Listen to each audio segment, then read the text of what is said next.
প্রিয় দর্শক আসসালামু আলাইকুম, সবাইকে প্রীতি ও শুভেচ্ছা জানিয়ে শুরু করছি রাজ দরবার। সুপ্রিয় দর্শক, আমরা এক একটি পর্বে এক একটি বিষয় নিয়ে কথা বলি, আপনারা জানেন। আজকে তারই ধারাবাহিকতায় আমরা কথা বলবো বৈধ পন্থায়, আমি বলবো বৈধ পন্থায় এবং বৈধ নিয়তে বিদেশ যাত্রা। আমরা জানি যে আমাদের একটি বড় অংশ বিভিন্ন দেশে ইমিগ্রেন্ট হয়ে যেতে আগ্রহী এবং বিভিন্ন ধরনের যে ভিসা সিস্টেমগুলো চালু থাকে বিভিন্ন উন্নত দেশগুলোর, সেই জায়গাগুলোতে আসলে তাদের যাওয়ার একটি ব্যাপক আগ্রহ থাকে। কিন্তু একই সাথে অত্যন্ত দুঃখজনকভাবে হলেও আমরা দেখি যে কিছু কিছু অসাধু ব্যবসায়ী যারা আসলে ইমিগ্রেশন অ্যাডভাইস বা এই ধরনের ব্যবসাকে বা এক ধরনের পরামর্শমূলক একটি ব্যবসা প্রতিষ্ঠানকে অনেক সময় আসলে এক ধরনের মানব পাচারের প্রতিষ্ঠান হিসাবে পরিণত করেন। এই বিষয়গুলো নিয়ে সামগ্রিকভাবে আমরা আজকে কথা বলার জন্য বাংলাভিউ স্টুডিওতে আমন্ত্রণ জানিয়েছি তাহিয়া তালবিয়া মিমকে। তিনি স্কাইলার্ক ইন্টারন্যাশনালের সিইও, এছাড়াও তিনি ব্রিটিশ কাউন্সিল বাংলাদেশের আইএলস ইনস্ট্রাক্টর হিসাবে জড়িত ছিলেন, স্টাডি ইন ইউকে প্রজেক্টের সাথে ইনভলভ ছিলেন। তাহিয়া তালবিয়া মিম, বাংলাভিউ এক্সক্লুসিভে আজকের এই ইমিগ্রেশন সংক্রান্ত একটি বিশেষ পর্বে আলোচনায় স্বাগত জানাচ্ছি। কেমন আছো? আপনাকে অসংখ্য ধন্যবাদ আমাকে স্বাগতম জানিয়ে আনার জন্য। আলহামদুলিল্লাহ ভালো আছি অনেক। সবাইকে জানাচ্ছি শুভ সন্ধ্যা এবং আসসালামু আলাইকুম and a very good evening. ওকে, আমি যে বিষয়টি নিয়ে আজকে কথা বলবো এটি আসলে আমাদের বলা যায় দর্শকদের একটি আগ্রহের জায়গা। আমরা অনেকগুলো রিকোয়েস্ট পেয়েছি এ নিয়ে একটি পর্ব করার জন্য, বৈধ পন্থায় বিদেশ যাত্রা, এবং সাথে আমি একটি শব্দ যোগ করে দিয়েছি বৈধ নিয়তে। কারণ আমাদের নিয়তে গরমিল থাকে, আমরা চাই কোনোভাবে ঢুকবো তারপর পালাবো। সাম্প্রতিককালে অনেক বিষয়গুলো আমরা পরিলক্ষণ করছি, অনেকে দেশের বাইরে যাওয়ার আবার একটা ফ্লো এসেছে, আগেও ছিল। আমার একটি প্রশ্ন হচ্ছে, কেন দেশ রেখে বাইরে, কেন মানুষ আগ্রহী হয়ে ওঠে? দেশ রেখে বাইরে ব্যাপারটা আমার কাছেও ইন্টারেস্টিং। আসলে কথা তো হতেই পারে, দেশ রেখে কেন আমরা বাইরে গিয়ে পড়াশোনা করব? এই কি আমাদের দেশের জন্য কি আমাদের পড়াশোনা বা কর্ম বা যে কোনো কি কমে যায়, অথবা যদি আমরা কাজের জন্য যাই? আসলে এরকম কোনো কিছুই ব্যাপার নেই এখানে। সত্যি করে বলতে কি, দেশের থেকে আমাদের বাইরের যে পড়াশোনার স্ট্যান্ডার্ডটা অনেক অনেক বেশি, এবং তাদের সার্টিফাইড, এবং আমাদের বাংলাদেশেও ইন্টারন্যাশনাল সার্টিফিকেট অনেক ভ্যালুয়েবল, অনেক মূল্য সেখানে। এটা আপনি পড়াশোনার ক্ষেত্রে বলেন, আপনি যে কোনো জব সেক্টরে বলেন, আপনি যদি বিজনেসও করতে চান, আপনার বাইরের দেশে গিয়ে যদি কোনো পড়াশোনা করে আসেন, সেখানে যেই পরিমাণ প্র্যাকটিক্যাল নলেজ আপনি নিয়ে আসবেন, এটা অবশ্যই দেশেও কাজে লাগবে। শুধুমাত্র বাইরেই যে আপনার ক্যারিয়ারটা আপনি এস্টাবলিশ করে আসবেন এরকম কিছু না, দেশে আসবেন, দেশের জন্য কাজ করবেন, অর্জিত জ্ঞানটা এখানে কাজে লাগবে। এবং আরেকটা ব্যাপার যেটা হচ্ছে গিয়ে, আমাদের আইএলটিএস ভীতি ছিল আগে অনেক বেশি। এখন মনে হয়তো যে 6-7 এরকম স্কোর না করলে হয়তো বা আমরা বাইরে নিয়ে চিন্তা করতেও পারবো না কখনো। ওই ব্যাপারটা একটু শিথিল হয়েছে, এই জন্যই হয়তো বা স্পেশালি ইউনাইটেড কিংডম। আমি এই বিষয়গুলো নিয়ে কথা বলবো, এটি আমি যাচ্ছিলাম যে ইউনাইটেড কিংডম আসলে তার থেকেও সুবিধাজনকভাবে আমরা চিনি। আমরা আসলে ইউনাইটেড কিংডম বলতেই লন্ডন বুঝি, সবার এরকম একটা ব্যাপার। এবং কিছুদিন পরপরই একটা ফ্লো আসে যে ইউকেতে যাওয়া শুরু হয়েছে, লন্ডনে যাওয়া শুরু হয়েছে। আর অতি সাম্প্রতিককালে আমরা কিন্তু দেখছি স্টুডেন্ট ভিসার একটা ফ্লো এসেছে আবারও ইংল্যান্ডে, এবং দেদারসে মানুষ যাওয়া শুরু হয়ে যাচ্ছে। আপনি একজন অ্যাডভাইজার, এই খাতে কাজ করেন, ব্যাপারটা যদি একটু খুলে বলতেন, কি এমন হলো হঠাৎ করে? সহজ হয়ে গেল কি সবকিছু সহজ হয়ে গেল, অথবা আমাদের বাইরের যে লন্ডন আছে, বাইরের যে সিলেট আছে, সেটার জন্য হয়তো বা মায়া আবার বেড়ে গিয়েছে? আচ্ছা, অন আ সিরিয়াস নোট, কিছুটা সহজ হয়েছে অবশ্যই। এবং আপনি নিশ্চয়ই জানেন ব্রেক্সিট 31st of January 2020 হয়েছে, যেটা এটা ঠিক আগে থেকে একটা অ্যানাউন্সমেন্ট আসে, যেটা পোস্ট স্টাডি ওয়ার্ক পারমিট, যেটা আর কি, সেটা সবার জন্য ওপেন করা দেওয়া হয়েছে, যারা পড়াশোনা শেষে কাজ করার সুযোগ, যেটা আগে ছিল না। আগে হয়তো বা একটা আপনি কনফিউজ স্টেটে ছিলেন যে কাজ পাবেন কি না, অথবা দেশে আসবেন। আমি নিজের এক্সপেক্টেই বলছি, অনেকে কাজ পেয়ে সেখানে থেকেছেন, অনেক ভালো করছেন, বিয়ে করে হয়তো বা হাজব্যান্ড ওয়াইফকে নিয়েও চলে গিয়েছেন এখন। ইন দ্য সেম ওয়ে আবার কিছু আছেন যে মাস্টার্স অথবা ব্যাচেলার্স কমপ্লিট করে দেশে আসছেন। But in the further future, specially from 2021, হয়তো বা আপনাকে দেশে আসা লাগতে নাও পারে। যদি আপনি প্রসিড করতে চান, আপনার জন্য পোস্ট ওয়ার্ক স্টাডি পারমিট যেটা আছে, সেটা শেষ করে আপনি ওয়ার্ক পারমিটের জন্য অ্যাপ্লাই করতে পারবেন, যেটাকে আমরা বলি টায়ার 2 ভিসা। সো ইউকেতে একটা জিনিস, সব কিছু হচ্ছে পয়েন্ট বেসিস। সো আপনি টায়ার 4-এ যাবেন জেনারেল ভিসাতে, আপনার পড়াশোনা শেষ, আপনি ব্যাচেলার্স করেন আর মাস্টার্স করেন, 2021-এর মিড পরেই যদি আপনার গ্র্যাজুয়েশন কমপ্লিট হয়, আপনি 2 বছর ওয়ার্ক পারমিটের জন্য কোয়ালিফাইড হবেন। মানে এখন যাদের হবে এই, মানে এখন মানে গত সেপ্টেম্বরের পর থেকে যারা কেউ হয়তো বা মাস্টার্সে গিয়েছেন 1 বছরের জায়গায় আমি 2 বছরের কোর্স দিয়েছি, কারণ আমি চাচ্ছি উনি শেষ করে যান 2 বছর পরের জন্য ওনার পোস্ট স্টাডি পারমিটের পরে যেটা ওয়ার্ক পারমিট আছে ওটা যেন উনি পান। এই জন্যই আর কি আমার এই সো যারই গ্রাজুয়েশন শেষ হোক, ব্যাচেলার্স হোক অথবা মাস্টার্স হোক, 2021 মিডের পরে উনি এই পারমিটটা পাওয়ার জন্য এলিজিবল হয়ে যাবেন আর কি। ধরুন আমি একজন ছাত্র, আমি সবেমাত্র বাংলাদেশে এইচএসসি পাশ করলাম যে কোনো ব্যাকগ্রাউন্ড থেকে। এখন আমি চাচ্ছি ইংল্যান্ডে যে আমার ব্যাচেলর অনার্স একটা ডিগ্রি করতে। সেই ক্ষেত্রে আমি আপনার কাছে আসলাম, আমাকে আপনি কি কি করতে বলে দিবেন বা আমার কি কি লাগবে এমবাসিতে ওঠা পর্যন্ত? ফার্স্ট এন্ড ফরমোস্ট আপনাকে আইএস দিতে বলবো আমি।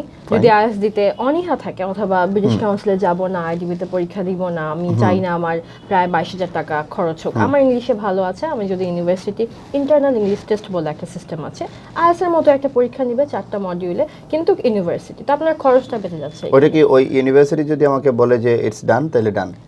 If you pass then you are qualified. আচ্ছা, মানে তখন আর আলাদা করে আমার আইএলটিএসটা লাগবে না। কিন্তু আমি সাজেস্ট করব, যেহেতু আপনার ফাদার প্ল্যান আছে ইউকেতে থাকার, অথবা আপনি ওখানে গিয়ে হয়তো বা সুইচ করতে পারেন ইউনিভার্সিটি 1 বছর পরে, হয়তো বা আপনার ফাউন্ডেশনের পরে ব্যাচেলার্স আপনি অন্য কোনো ইউনিভার্সিটি করার ইচ্ছা, আপনার এক্সপ্লোর করার ইচ্ছা, তখন কিন্তু কাবার আইএস লাগবে। Not all the university except without IELTS, কিছু কিছু সিলেক্টেড আছে।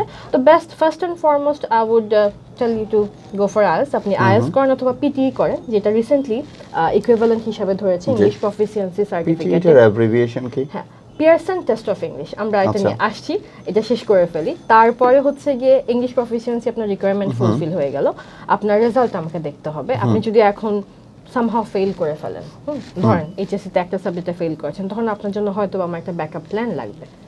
ফাউন্ডেশন আপনি ডিরেক্ট ব্যাচেলার্স আমি দিতে পারবো না।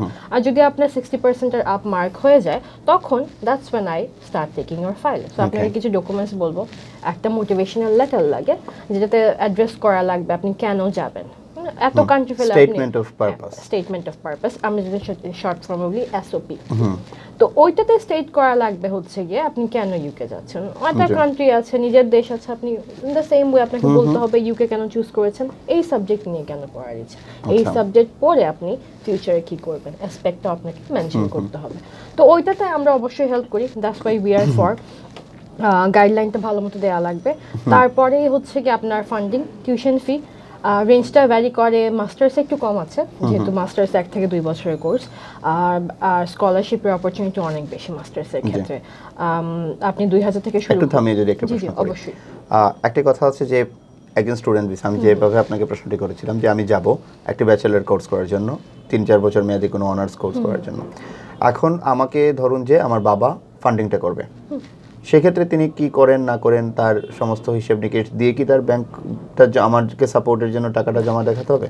ইউকের ভালো সাইডটাই হচ্ছে কি টাকা কোথা থেকে আসছে সেটা খুব একটা মেনশন না করলেও হবে, মানে ডকুমেন্টেশনটা লাগবে না তার, as long as you give the money, টাকা দিলেই হচ্ছে।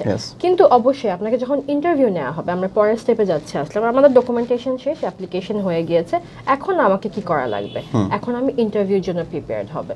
সো ইউকের ব্যাপারটা আমার অথবা একটা কনসালটেন্সি ফার্ম থেকে কিন্তু অনেকটাই স্টুডেন্টের উপর। এখন আমি আপনাকে 7 থেকে 8 দিন ট্রেনিং দিলাম খুব ভালো করে, এখন আপনার যেদিন টেস্ট ইন্টারভিউটা নিবে, আপনাকে কাস ইন্টারভিউ বলি এটা, যেদিন কাস ইন্টারভিউটা নেওয়া হবে আপনি সামহাও কথা বললেন না, অথবা যেরকম ট্রেনিং দেওয়া হয়েছিল সেরকম পারফরমেন্স আপনি দিতে পারলেন না, তখন কিন্তু সেটা আপনার উপরে স্যাটিসফ্যাক্টরি হলো না, তখন কিন্তু the university have the full authorization to reject you.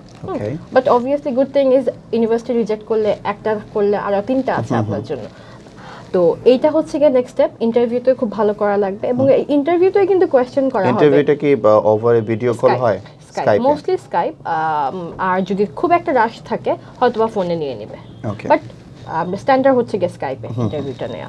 এখন ধরেন হচ্ছে গিয়ে আপনার কোয়েশ্চেন ছিল যে ডকুমেন্টেশন লাগবে কিনা, ডকুমেন্টেশন লাগবে না, কিন্তু আপনার টাকাটা কোথা থেকে আসছে সেটার একটা সলিড রিজনিং আপনাকে দেওয়া লাগবে, মানে আপনার যুক্তি সহকারে বলা লাগবে যে আমার বাবা এই জন্যই টাকাটা দিতে পারছে না আমাকে, মানে তার ফিনান্সিয়াল স্টেবিলিটি বা ক্যাপাসিটি ওটা আসলে কোনো না কোনো ভাবে প্রুভ করতে হবে। এবং সেটা আপনি অবভিয়াসলি আপনি এটা বুঝতে পারবেন, আপনি আমার সাথে কথা বলছেন, আপনি আজকে আমাকে এখানে নিয়ে আসছেন কেন, আপনার সেই আস্থাটা ছিল আমার উপর যে আমি এটা নিয়ে কথা বলতে পারবো। Very in the same way তারাও যখন আপনাকে ইন্টারভিউটা নিবে তাদের ওইটা জিনিসটা ভেরিফিকেশন লাগবে যে না আপনি আসলে এখানে এসে পড়াশোনা করতে পারবেন, পড়াশোনা করার সঠিক নিয়তটা আপনার আছে, আমরা যেরকম কথা বলতেছিলাম। ওকে, তারপরে তো হচ্ছে কাস্ট ইন্টারভিউ যদি হয়ে যায় আমাদের একটা শান্তি, সাই অফ রিলিফ, না একটা ঝামেলা গেল অথবা আপনার একটা পজিটিভ সাইন চলে আসছে। এখন জাস্ট আমাদের ভিসার জন্য ফর্ম ফিল আপ করবো, আর হচ্ছে কি ন্যাশনাল হেলথ সার্চেস নামে একটা ফি আছে, ওইখানে গেলে হেলথ ইন্স্যুরেন্স যেটা আছে ওটা দেওয়ার পরেই আমরা ভিসা সাবমিট করে একটা জায়গায় অনেকে কনফিউজড হয়ে যায় বা কিছু কিছু অভিযোগ আছে আমরা বিভিন্ন মিডিয়াতে মাঝে মধ্যে দেখি, কিছু বিভ্রান্ত করা হয় ছাত্রছাত্রীদেরকে অনেক সময়, এবং অনেক তথাকথিত ফার্ম গজিয়ে ওঠে এরকম যখন একটু সুযোগ আসে। অনেকেই দেখা যায় মিসম্যানেজমেন্ট করে বা বলতে গেলে মিস ইন্টারপ্রিট করে স্টুডেন্টের কাছে, আলটিমেটলি একটা ফ্রডেরও আশ্রয় নেয় অনেকে। একটা ইউনিভার্সিটি ইংল্যান্ডের মোটামুটি যে মানের ইউনিভার্সিটিগুলোতে আমাদের দেশের স্টুডেন্টসরা যায়, সেখানে বার্ষিক খরচ কেমন পড়তে পারে এবং যাওয়ার সময় তার কত পার্সেন্টেজের মতো মোটামুটি পে করে যেতে হয়? আমি 3টা সেক্টরে ভাগ করে নিচ্ছি একটা স্টুডেন্টের ফিউচার এক্সপেক্টিং স্টাডি। একটা হচ্ছে গিয়ে ফাউন্ডেশন। এখন আপনার ধরেন এইচএসসি তে আপনার সিজিপিএ 5 আসে নাই, এখন হয়তো বা আপনার আইএলটিএস 5.5 আসলো, 6 আসে নাই, তখন আমাকে কি করা লাগবে? I have to choose the route which is foundation, ওই রুটে আপনাকে দেওয়া লাগবে। তখন হয়তো বা ডিপেন্ডিং অন দ্য ইউনিভার্সিটি আপনার 13 থেকে 17 লাখ এক বছরের খরচ হয়ে যেতে পারে, এক বছরে। তারপর আপনি চাইলে ব্যাচেলার্স অন্য ইউনিভার্সিটিতে করতে পারেন, আপনার যদি ইউনিভার্সিটি ভালো লেগে থাকে এখানে আপনি কন্টিনিউ করতে পারেন। তারপরে হচ্ছে কি ব্যাচেলার্সের জন্য আপনার ইউনিভার্সিটি চয়েস অনেক, in keeping that in mind আপনার রেজাল্টটা ভালো আছে। যেমন গ্রিনউইচ যদি আমি বলি 12,000 পাউন্ডে কিন্তু আপনি এক বছর সেখানে পড়তে পারবেন। তার মানে হচ্ছে কি আপনার 3 বছরের ব্যাচেলার্সে আপনার 36,000 পাউন্ড খরচ হবে শুধুমাত্র tuition fee. Exactly. In the same আমি যদি কভেন্ট্রি ইউনিভার্সিটি ধরি তখন কিন্তু আমার খরচটা 15,000 14,000 বেড়ে যেতে পারে কোর্সের উপর ডিপেন্ড করে। আবার মাস্টার্সের ক্ষেত্রে খুবই কম। আমি যাওয়ার সময় তার কত পার্সেন্ট পর্যন্ত দেয়া লাগতে পারে? আপনার যাওয়ার সময় হচ্ছে কি হাইয়েস্ট 50%। আচ্ছা, সেটা কি মানে ফার্স্ট 1 ইয়ারের জন্য ধরা হয় এটা? এটা হচ্ছে 2টা সেমিস্টার থাকে প্রত্যেকটা ইউনিভার্সিটি, সমান সিস্টেম, প্রিটি সিম্পল। আপনার ধরেন আমরা গ্রিনউইচকে এক্সাম্পল হিসেবে ধরি, 12,000 আপনি দিবেন তার 50%, তার মানে হচ্ছে 6,000 পাউন্ড আপনি দিয়ে দিচ্ছেন। এটা দিয়ে আপনি আপনার ভিসা কনফার্ম করছেন। তারপর ওইখানে যাওয়ার পরে মেজরিটি অফ দ্য ইউনিভার্সিটি আপনাকে একটা পে স্কিম দিয়ে দেয় যে এই মাসের ভিতরে আপনাকে 2,000 দেওয়া লাগবে, 3,000 দেওয়া লাগবে, আপনি আরো এক বছরে ফলো আপ তখন আপনি দিয়ে যাবেন আপনার পেমেন্টটা। বাট যাওয়ার আগে প্রিটি মাচ 50%। খুব কম ইউনিভার্সিটি আছে যারা 100% রিকোয়ার করে, কিছু ইউনিভার্সিটি আছে 40% they are happy with it, but we suggest 50% দিয়ে দেন আপনার ভিসা সিওরিটির জন্য। এখানে একটা কথা আসে যে সেখানে আমরা দেখি অনেকগুলো আছে কলেজ লেভেল, নামটা কলেজ, আবার কোনোটার নাম ইউনিভার্সিটি, এবং অনেকগুলো কলেজে আমরা দেখি যে ব্যাচেলর ডিগ্রিগুলো আছে বা মাস্টার্সও আছে ইভেন। আবার এই জায়গায় কোনো পার্থক্য আছে কিনা, যে সে একটার নাম হচ্ছে অমুক কলেজ, একটার নাম হচ্ছে অমুক university, is there any difference between this two? শুধু একটু স্ট্রাকচারাল ডিফারেন্স আছে, আর কিছু না। কিছু কোর্স হয়তো বা আপনি লিমিটেড পাবেন, ইউনিভার্সিটি ওয়াইড ওপেন, আর কলেজ হইলে হয়তো বা আপনি সেই অ্যাডভান্টেজ আর সেই বেনিফিটসগুলো পাচ্ছেন না যেটা আপনি ইউনিভার্সিটি ফ্যাসিলিটিসে পাবেন। But at the same way কিছু কিছু সেক্টর ওয়াইজ, মেডিকেলের জন্য হয়তো বা কোনো কলেজ ভালো, ল সেক্টরের জন্য হয়তো বা লিস্টেডে বেস্ট টপ 10 আপনি যদি দেখেন, আপনি টপ 10 এর ভিতর দুই একটা কলেজও কিন্তু পেয়ে যাবেন। মেডিকেলের ক্ষেত্রে আপনি ইউসিএল কে পাওয়া যায়, ইম্পেরিয়াল কে পাওয়া যায়। তারপর হচ্ছে গিয়ে মেডিকেলের জন্য আপনি কিংস কলেজ পাবেন। King's College is very famous. কিন্তু আপনি জাস্ট কলেজ, কিন্তু তাদের যখন ফি স্ট্রাকচার দেখতে যাবেন its way more than an university. So এটা ডিপেন্ড করে হচ্ছে গিয়ে আপনার উপরে, আপনি যদি অ্যাফোর্ড করতে পারেন, গো live your life out there, to be honest, explore, get the education you actually looking forward to. একটা বিষয় থাকে যে স্কলারশিপের বিষয় আমরা বলি, যেমন সাধারণভাবে আমরা স্কলারশিপ বলতে মনে করি যে আমি খুবই মেধাবী, আমি কি বোধহয় কোনো উচ্চতর প্রশিক্ষণ বা রিসার্চ ওয়ার্ক এরকম কিছুতে যাব তখন একটা স্কলারশিপ পাবো। বাট ইদানিং শুনি যে অনেকে খুব জেনারেলি যাচ্ছে কিন্তু তারপরে শোনা যায় সে স্কলারশিপ আছে। এটা আসলে বিষয়টা কি, specially with regard to UK studies যদি আমি বলি? With regard to UK studies South Asian রিজনের জন্য রিজনাল স্কলারশিপ একটা আছে, খুব একটা বেশি না, আবার একেবারে 2 লাখ টাকা কিন্তু কম না। আপনার ধরেন 15,000 টিউশন ফি, 15,000 পাউন্ড, এখানে আপনাকে 2,000 just because you are from Bangladesh আপনি কিন্তু পেয়ে যাবেন। কিছু কিছু সিলেক্টেড ইউনিভার্সিটি হবে দিয়ে দেয়। আর কিছু ইউনিভার্সিটি আছে আপনার রেজাল্ট একটু ইভ্যালুয়েট করবে, আপনার তারপরে হচ্ছে কি আপনার অ্যাসপেক্টটা দেখবে, যেমন এই যে স্টেটমেন্ট অফ পারপাস বললাম, ওইটা পরে আপনার খুব কনভিন্সিং মনে হয়েছে, তখন বুঝবে যে না এই স্টুডেন্টের পটেনশিয়াল আছে, তখন হয়তো বা 3,000 থেকে 5,000 পর্যন্ত দিয়ে দিতে পারে। আচ্ছা, সো এটা কি আসলে ইন দ্য সেন্স অফ এটা কি ওয়েভ করে ইয়ে থেকে? এটা ওয়েভার হিসেবে, আসলে আমরা স্কলারশিপ বলি না এটাকে, আমরা ওয়েভার বলি। এক্স্যাক্টলি, হ্যাঁ ওয়েভ, কজ আপনার ধরেন 15,000 টিউশন ফি, সেখানে আপনি 11,000 দিবেন, কারণ আপনি 4,000 পাউন্ড ওয়েভড হয়েছে আপনার বিকজ অফ ইওর রেজাল্ট অথবা যে পারফরমেন্স আপনার ছিল আপনার রাইটিং এ স্টেটমেন্ট অফ পারপাস।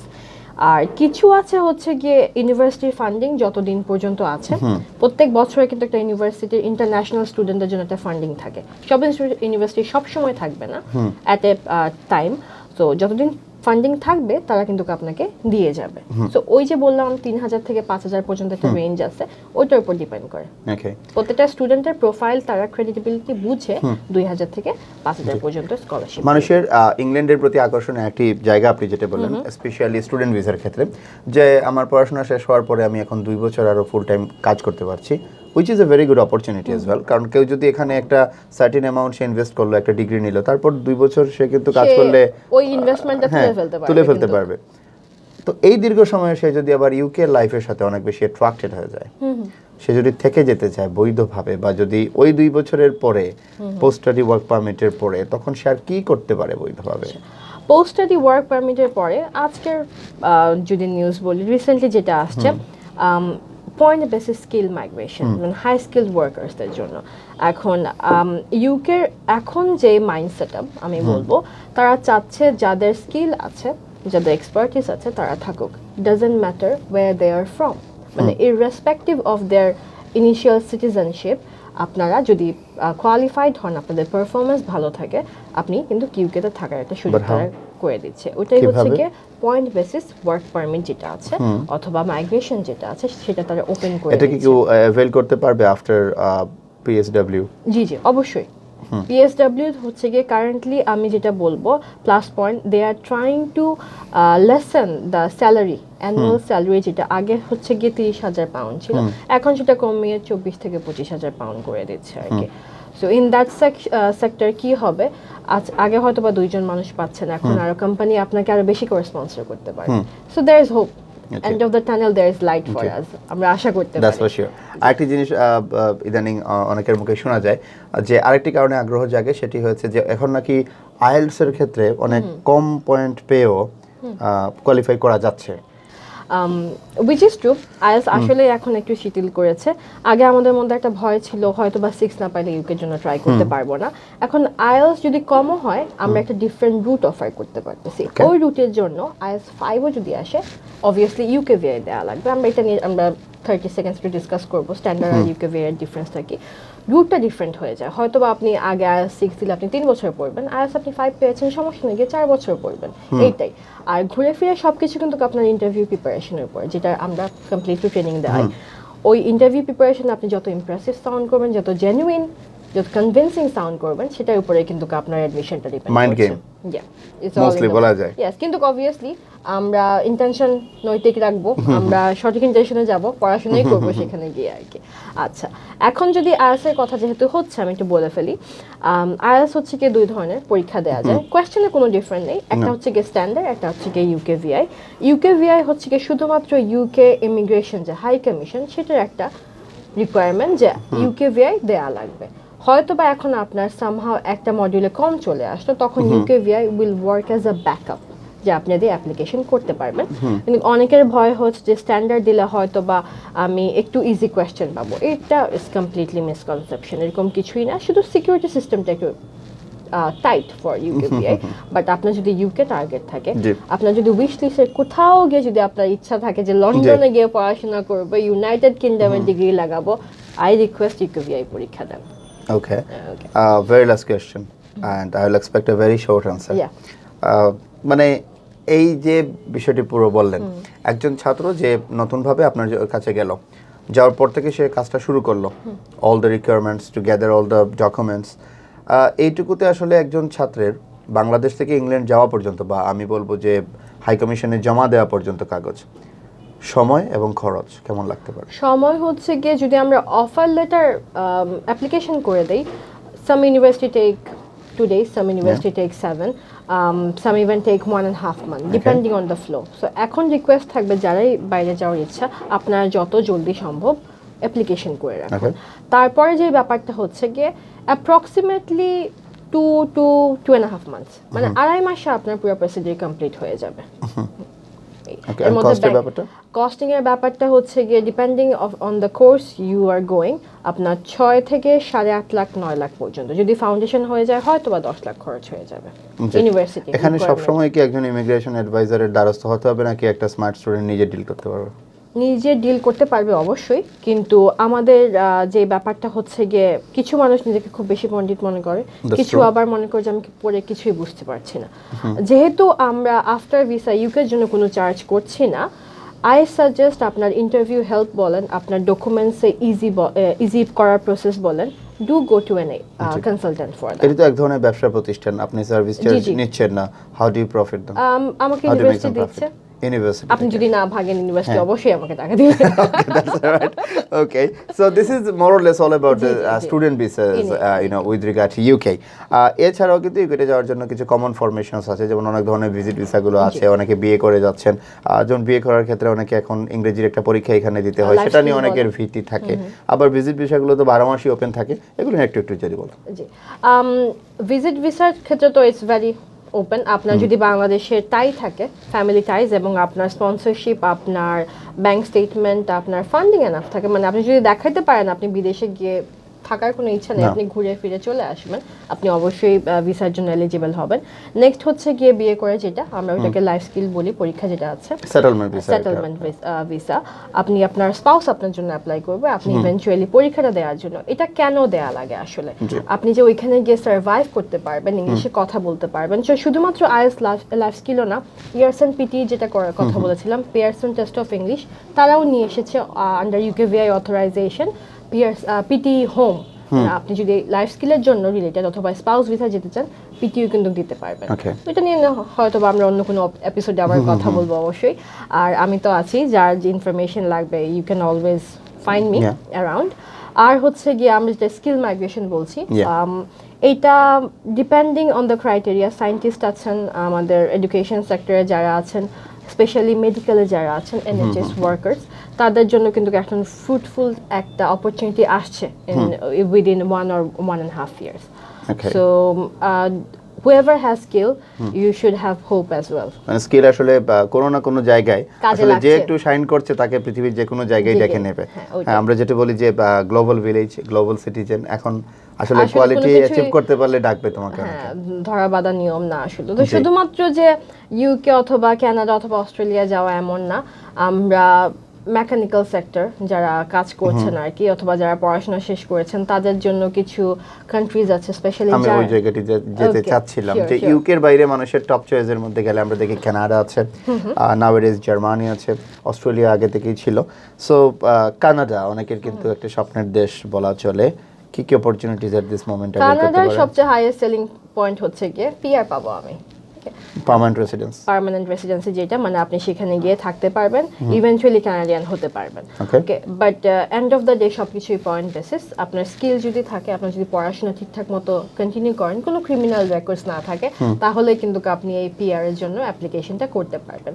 কানাডায় যেহেতু টরন্টো ছাড়া বেশিরভাগ প্রভিন্স যেটা আমরা বলি, মানুষ খুবই কম, লো ডেন্স যেটা বলা যায়, সেখানে পিআর রেটটা একটু বেশি থাকে হয়তোবা, কারণ হচ্ছে গিয়ে মানুষ কম, ওখানে যাচ্ছে মানুষ নেওয়া হোক আর কি। তো স্কিল থাকলে আপনি সব জায়গায় ঘুরে ফিরে কিন্তু ভ্যালুড হবেন। তো কানাডায় বেশিরভাগ স্টুডেন্টদের বায়াসনেস বলবো অথবা চয়েস থাকে as a first because of this, যে আমি সেখানে আমি বিদেশ গিয়ে থাকতে চাচ্ছি। কানাডা নিয়ে কথা বললে আরেকটি শব্দ আমি শুনি, express entry, PNP. What is that? Express entry অথবা আমি যদি স্কিল মাইগ্রেশনের কথা বলি, সেটা হচ্ছে একটা পয়েন্ট বেসিস সিস্টেম। আপনার ফাইল অ্যানালাইজ করে, আপনি যদি পড়াশোনা শেষ করে থাকেন, একটা সলিড ওয়ার্ক এক্সপিরিয়েন্স থাকে আপনার, আপনি ওই সেক্টরেই কাজ করার জন্য যেতে পারবেন, অথবা আপনার যদি বিজনেস সেক্টর থাকে ওইখানে একটা ইনভেস্টমেন্ট প্ল্যান দেখে আপনি যেতে পারবেন। এটাই হচ্ছে গিয়ে এক্সপ্রেস এন্ট্রি। এটা খুব বড় এবং খুব লেন্দি একটা প্রসিডিউর, আরেকদিন না হয় কথা বলবো। আর ঠিক যে জায়গাটা আমি আপনাকে থামিয়ে দিয়েছিলাম, জার্মানি। আচ্ছা, জার্মানি হচ্ছে গিয়ে ব্র্যান্ড নিউ ফর মি, যেহেতু আমি বিজনেস আসলাম। আপনি তো বলছিলেন যে সার্ভিস চার্জের কথা, যেহেতু বিজনেসে আসা, Germany is a brand new product for me. খুব পটেনশিয়াল অনেক, যেহেতু জার্মানি কোনো টিউশন ফি এখনো পর্যন্ত নিচ্ছে না, আপনার একটা ব্লক মানি রাখবে তারা, এবং এই টাকাটা কিন্তু আপনার অ্যাকাউন্টেই জার্মানি যাওয়ার পর জার্মান গভর্নমেন্ট আপনাকেই ব্যাক দেবে। So which is pretty useful. 10 থেকে 12 লাখে আপনি জার্মানিতে 1 বছর পড়তে পারবেন।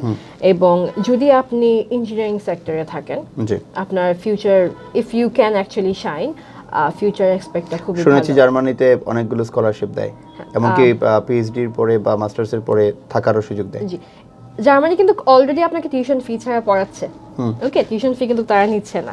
নেক্সট থিং ইজ আপনাকে কিছু স্কলারশিপ আছে, দেয়ার আর ইউনিভার্সিটিস। একটু লেগে থাকতে হবে, কিছু প্রফেসরকে নক করতে হবে, একটু ধৈর্য রাখতে হবে। একটা জায়গায় হয়তো বা 170 ইমেলস আপনাকে করতে হবে, লেখালেখি করতে হবে অনেক, বাট 1.5 থেকে 2 বছর যদি লেগে থাকেন, এমনও হতে পারে ইউনিভার্সিটি আপনাকে ইয়ার ফেয়ার দিয়ে প্লেনে করে নিয়ে যাবে, আবার দিয়ে আসবে। So it's all about your luck and how much of effort you are giving. Okay, Tahia Talbia Mim, আমরা অনেকগুলো বিষয় নিয়ে কথা বলছিলাম, অনুষ্ঠান একদমই শেষ পর্যায়ে। সর্বশেষ একটি প্রশ্ন, আমরা খুবই হৃদয় বিদারক কিছু দৃশ্য দেখি, কিছুদিন পরে টিভিতে দেখি, পত্রিকায় দেখি, যে অবৈধভাবে আপনি যে টাকা বললেন, এই রকম টাকাতে কিন্তু মানুষ বৈধভাবে সুন্দরভাবে যেতে পারছে, অনেকে তার মতো কোয়ালিটিও আছে, কিন্তু তারপরও দেখা যাচ্ছে মানুষ 15 লাখ 20 লাখ টাকা দিয়ে হয়তোবা পূর্ব পশ্চিম ইউরোপের কোনো একটা দেশে যাচ্ছে, ওইখান থেকে হয়তোবা বর্ডার ক্রস করে অবৈধভাবে একটা ভালো দেশে ঢুকতে যাচ্ছে।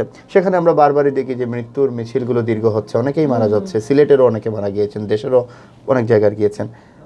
হাউ টু স্টপ দেম, কি করা যেতে পারে আমাদের? এটার পিছনে সবচেয়ে বড় হাত হয়তো বা আমরা যারা কাজ করছি বিহাইন্ড দ্য সিন তাদের। আমার এই কনসালটেন্সি ফার্ম নিয়ে আসার বিহাইন্ড দ্য সিন একটাই রিজন ছিল, শুধুমাত্র নিজের ক্যারিয়ার অ্যাসপেক্ট না, আমি ওই যে মানুষকে যা দিব জেনে দিব, মানুষের জন্য আমার কাছ থেকে জেনে কাজটা করে আর কি। তো যারা এই যে অনৈতিক অথবা অবৈধ উপায়ে যে দেশান্তরী হওয়ার চেষ্টা করেন, আসলে তারা এমন না যে জানে যাচ্ছেন না, তারা হয়তো বা 50 জনের ভিতর 30 জন জানেন। আপনি জেগে জেগে ঘুমালে তো কারো কিছু করার হবে না, সেটাই। আর যারা জানেন না, প্রতারিত হচ্ছেন, যারা জানেন না, তাদের যেটা করা লাগবে হচ্ছে গিয়ে একটু একটা এজেন্সিতে গিয়ে যেন স্যাটিসফাইড হয়ে যান না, একটু ইনভেস্টিগেট করেন। আর যদি আপনার কোয়ালিফিকেশন থাকে, যদি আপনার পড়ালেখা করার ইচ্ছাও একটু মাত্র থেকে থাকে, আই সাজেস্ট সেখানে একটা কোর্স করেন গিয়ে, তারপরে আপনার ফিউচারটা যদি স্কিল থাকে অবভিয়াসলি ব্রাইট হবে। আর কিছু কিছু ইউরোপিয়ান কান্ট্রিজ তারা কিন্তু ওয়ার্ক পারমিট কিছুদিন পর পর অ্যালোকেট করে, ওয়েট ফর দ্যাট, সেটার অপেক্ষা করেন। আপনার যদি কোনো স্কিল না থাকে, নো স্কিল ওয়ার্কার্সও কিন্তু নেয়। সো ওই সুযোগগুলো একটু খবর রাখবেন, একটু পড়াশোনা করবেন আর কি, আর কিছু না। ইংলিশ যদি পড়তে ভালো না লাগলে বাংলা আর্টিকেল পড়েন, কিন্তু পড়েন। There is nothing you can achieve without actually getting the knowledge. Very true. Ma'am, thank you very much for your time, and thanks for being with us in our show, Banglaview Exclusive. And যতবার যেভাবে এইভাবে যত advice আমরা আটকাবো, Banglaview Exclusive ততবারই ডাকবে। সর্বশেষ সেটা আমাদের দর্শকদের উদ্দেশ্যে কিছু বলার থাকে। দর্শকদের এইটাই বলবো, আপনাদের ইন্টেনশন ভালো রাখেন, সঠিক উপায়ে সঠিক জ্ঞান নিয়ে সঠিক জায়গায় গিয়ে পৌঁছুন আপনারা সবাই। অসংখ্য ধন্যবাদ, আবার কোনো একটা এপিসোডে দেখা হয়ে যাবে। Thank you very much for inviting me over here. Thank you very much. প্রিয় দর্শক, আমরা কথা বলছিলাম বৈধ পথে, বিশেষ করে আমাদের আগ্রহের একটা বড় জায়গা জুড়ে আছে যুক্তরাজ্যে বৈধভাবে যাওয়া, অস্ট্রেলিয়াতে যাওয়া, কানাডাতে যাওয়া, জার্মানিতে যাওয়া, এবং বিভিন্ন ধরনের যে ভিসা সিস্টেমগুলো চালু আছে সেগুলোর প্রপার ইউটিলাইজেশনে কীভাবে সুন্দরভাবে বৈধভাবে সেই জায়গা পর্যন্ত পৌঁছা, তারপরে দিনগুলোতে সেখানে কিভাবে নিজেকে আরেকটু এগিয়ে নেওয়া, কাজকর্ম করা, রুজি রোজগার করা, পড়াশোনা করা, হোয়াটসঅ্যাপার, সমস্ত কিছু মিলিয়ে আজকে আমাদের একটি পরামর্শমূলক একটি এপিসোড ছিল। আমাদের ধারণা ছিল এই পর্ব থেকে আপনারা উপকৃত হবেন, সেই জন্য স্কাইলার্ক ইন্টারন্যাশনালের সিইও তাহিয়া তালবিয়া মিমকে আমরা আমন্ত্রণ জানিয়েছিলাম। কথা বললাম অনেক জনগুরুত্বপূর্ণ বিষয়ে, অনেকগুলো দিক নির্দেশনা দিলেন। আশা করছি এই পর্ব থেকে আপনারা উপকৃত হবেন। দেখা হচ্ছে আগামী পর্বে আবারও নতুন কোনো অতিথির সাথে, নতুন কোনো বিষয়। সে পর্যন্ত ভালো থাকুন। আসসালামু আলাইকুম, শুভরাত্রি।